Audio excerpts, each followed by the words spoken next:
রাশেদ আর মায়ের বিয়ে হয়েছে মাত্র ৩ দিন আগে। নতুন বাড়িতে এসে মায়া একটু লজ্জা পাচ্ছিল, সবকিছুই তার কাছে নতুন লাগছিল।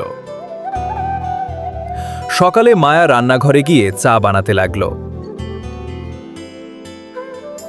রাশেদ এসে চুপচাপ দাঁড়িয়ে দেখছিল। মায়া বলল, আপনি এভাবে দাঁড়িয়ে আছেন কেন? রাশেদ হেসে বলল, ভাবছি নতুন বউয়ের হাতের চা কেমন হয়।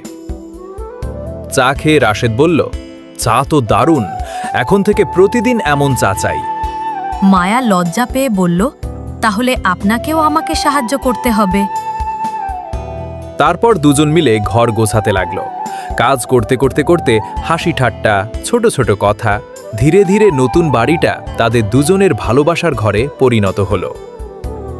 শেষ কথা, নতুন বিয়ের আসল আনন্দ বড় কিছুতে নয়, ছোট ছোট মুহূর্তেই থাকে।